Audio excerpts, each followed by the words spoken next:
CLAT 2027 most probably दिसंबर first week में होने वाला है। ये जो आपके पास 6 मंथ्स हैं, इनको किस तरह से आपको चैनलाइज करना है, आपकी स्ट्रैटेजी क्या होनी चाहिए, क्वेश्चंस किस तरह से आ रहे हैं, आपको टाइम मैनेजमेंट कैसे करना है, देखो तो पहले इसको सीखना शुरू करिए बेटा। ध्यान रखिएगा, नेगेटिव मार्किंग को आपको टैकल करना होगा। किसी भी सूरत से नेगेटिव मार्किंग से आपको बचना है कि आप अपना फोकस क्वालिटी पे रखना, क्वालिटी कंटेंट पे रखना। Hello everybody, welcome back to PW CLAT. मैं हूं आपकी लॉ मेंटर इसरा और आप सभी का हार्दिक स्वागत करती हूं इस अमेजिंग प्लेटफॉर्म पे। बेटा जून आने को है और एग्जाम यानी कि क्लैट 2027 मोस्ट प्रोबेबली दिसंबर फर्स्ट वीक में होने वाला है। सो अब ये जो आपके पास 6 मंथ्स हैं, 5 to 6 मंथ्स, इनको किस तरह से आपको चैनलाइज करना है, आपकी स्ट्रैटेजी क्या होनी चाहिए, सबसे ज्यादा टाइम आपको कौन कौन से सब्जेक्ट्स को देना चाहिए, और वो बच्चे जो स्कूल गोइंग है और वो बच्चे जो ड्रॉपर्स हैं उनका रूटीन कैसा होना चाहिए, आज के सेशन में हम डिस्कस करेंगे। सो आई होप कि मेरी आवाज आप सभी लोगों को क्लियरली आ रही होगी। क्लैट 2027 एग्जाम, वो सभी बच्चे जो टारगेट कर रहे हैं इस एग्जाम को फर्स्ट अटेम्प्ट में ही क्रैक करने के लिए, ऑल दो students who are going to attempt this exam for the first time, पहली बार आप एग्जाम देने जा रहे हो, तो कुछ चीजों को आपको ध्यान में रखना है। सबसे पहले तो एग्जाम का पैटर्न आप समझ लीजिएगा बेटा। क्लैट एग्जाम, ये जो एग्जाम है ना बेटा, कोई भी बच्चा जो है वो ये एग्जाम दे सकता है, चाहे आप क्लास 11th में हो, चाहे आप क्लास 12th में हो, you can appear in the exam. All दो students who are going to the school also and preparing for the exam, आपका शेड्यूल जो है वो थोड़ा सा टाइट हो सकता है बट डुएबल है बेटा। बहुत सारे ऐसे बच्चे हैं जो डमी स्कूलिंग करते हैं और साथ में क्लैट की प्रेपरेशन करते हैं, तो वो सभी बच्चे जो स्कूल गोइंग हैं, होपफुल रहिए, फॉर्म जरूर भरिए, prepare for the exam, you have enough time, आप कर सकते हो। और वो सब बच्चे जो ड्रॉपर्स हैं, जो स्पेसिफिकली क्लैट के लिए प्रिपेयर कर रहे हैं, आपके लिए एक स्पेसिफिक रूटीन मैं यहाँ पे बताने वाली हूँ।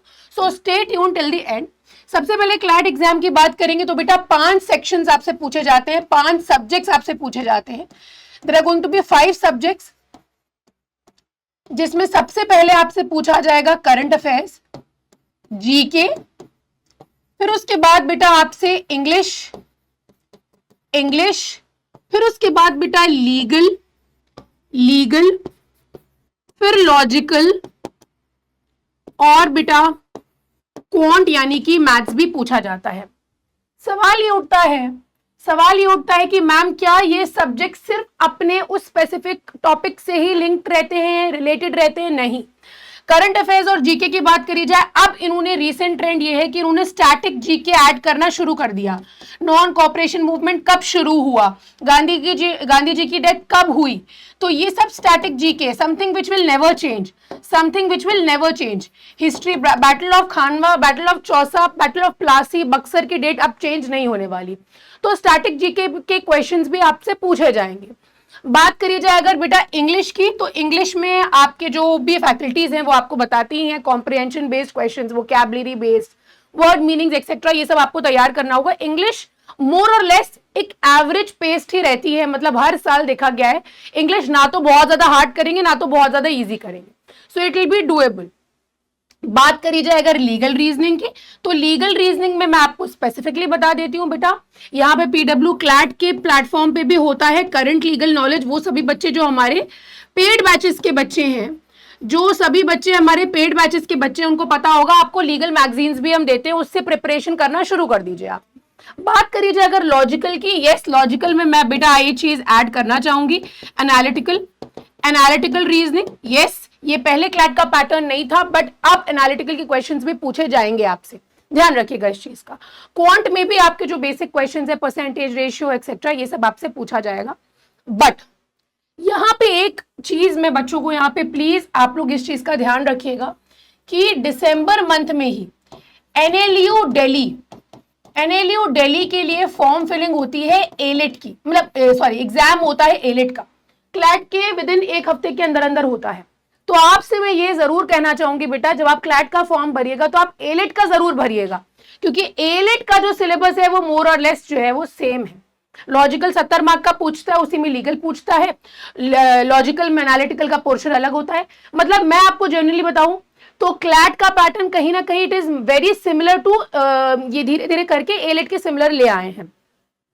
दूसरी इंपॉर्टेंट चीज जो स्टैटिक जीके वाला पार्ट है, ये क्लैट में पहले नहीं पूछा जाता था, एलेट में हमेशा से पूछा जाता था, लेकिन अब क्लैट में भी पूछा जाने लगा है। So these are few things जो आपको ध्यान में रखनी है। मेरी तरफ से आपके लिए इतना ही गाइडेंस होगा बेटा। Whenever you fill the form you never know कहाँ पे आप क्लिक कर जाओ, कहाँ पे आपका जो है आपकी किस्मत कहाँ पे रंग लेके आएगी। So fill both the forms. Now talking about the study routine, having said that, talking about the study routine beta, you have I am recording this video on 30th May, you have June, July, August, September, October, November, December को अपन लोग count नहीं करेंगे, तो 3 इधर 3 इधर, आप इसको 3-3 मत रखो, आप 2-2 करो, 2-2 करो। वो बच्चे जो स्कूल गोइंग हैं, बेटा अभी आपके पास इतना स्कोप है कि आप 50-50 तैयारी कर सकते हो, यानी कि 50% स्कूल 50% क्लैट। वो बच्चे जो ड्रॉपर्स हैं सोनली खाली क्लैट की प्रेपरेशन कर रहे हैं, आपके लिए यहाँ पे 100% तो आपको देना ही देना है। डेली बेसिस पे 8 आवर्स प्लस निकाल के रखना है बेटा, प्रोडक्टिव आवर्स होने चाहिए। ये नहीं कि मैम ने बोल दिया 8 घंटा तो बैठे फोन चला रहे, नहीं, प्रोडक्टिव आवर्स होने चाहिए जिसमें आपने सारे अपने सेक्शंस कवर करे, सारे सब्जेक्ट्स कवर करे, या एटलीस्ट 2 सब्जेक्ट्स कवर करे, न्यूज़पेपर रीडिंग करा, आपने वर्ड मीनिंग्स तैयार करे अपने। तो ये आपका प्रेपरेशन जो है वो होना चाहिए इस तरीके से। बात करी जाए अगर स्कूल गोइंग बच्चों की, तो बेटा if you are taking out 3 hours solely for CLAT, it is going to be good for now. यहाँ पे बेटा आपके सब कुछ काउंट होगा, आपके जो लाइव क्लासेस है अगर आप हमारे बैचेस में एनरोल्ड हो वो भी काउंट होगा। अब बात करी जाए बेटा ये मंथ्स जो आएंगे आपके फॉर गोइंग मंथ्स, तो स्कूल गोइंग स्टूडेंट्स को यहाँ पे आप अपना रेशियो जो है वो बढ़ाना पड़ेगा, क्लैट की प्रेपरेशन के लिए एटलीस्ट 70-30 करना पड़ेगा, और अक्टूबर नवंबर आते आते 100% करना पड़ेगा। बेटा ये पेस आपका इस तरह से तैयारी होनी चाहिए। तुम लोगों का क्या है बेटा, तुम लोगों का प्रेपरेशन और ज्यादा डीप होना चाहिए। जैसे ही एग्जाम करीब आने लगेगा, प्रैक्टिस, यस प्रैक्टिस बेटा, प्रैक्टिस दोनों के लिए मैं कहूंगी बेटा, आप भले ही कुछ पढ़ो मत, भले सिलेबस मत कंप्लीट करो, मैं आपसे यही कहना चाहूंगी बेटा प्रैक्टिस करना शुरू कर देना। प्रैक्टिस का मतलब ये नहीं कि फेल होते जा रहे हैं, नंबर 30 आ रहे हैं तो डीमोटिवेट हो रहे हैं, नहीं बेटा, एटलीस्ट क्वेश्चंस किस तरह से आ रहे हैं, आपको टाइम मैनेजमेंट कैसे करना है देखो, तो पहले इसको सीखना शुरू करिए बेटा, क्योंकि अल्टीमेटली आपको रणभूमि में यही करना है। यू नेवर नो कि मैंने अगर आपको कॉन्ट्रैक्ट में माइनर्स के बारे में पढ़ाया, मैं पढ़ाए जा रही हूं आपको, 2 घंटा मैंने पढ़ा दिया, आज का क्लास हो गया आपका, मुझे नहीं पता कि वो एग्जाम में पूछेगा नहीं पूछेगा।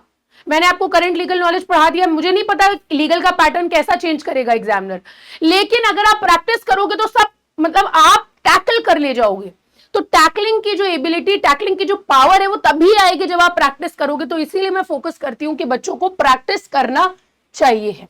वो बच्चे जो मेरी बात समझ रहे हो, आप समझो कि सिलेबस के पीछे अगर आप भागोगे, होता क्या है सिलेबस वर्सेस प्रैक्टिस का एक बड़ा इशू रहता है हमेशा बच्चों को। अगर आप सिलेबस के पीछे भागोगे बेटा, सिलेबस मोर और लेस साल खत्म होते होते कंप्लीट हो जाएगा आपका, रह क्या जाएगा प्रैक्टिस। तो प्रैक्टिस जरूरी है बेटा। और बच्चों का एक और बड़ा इशू आता है, और वो इशू है रिलेटेड टू नोट मेकिंग। बेटा नोट्स, पहली बात तो मैं ये कहना चाहूंगी, देखो 2 तरीके के बच्चे होते हैं।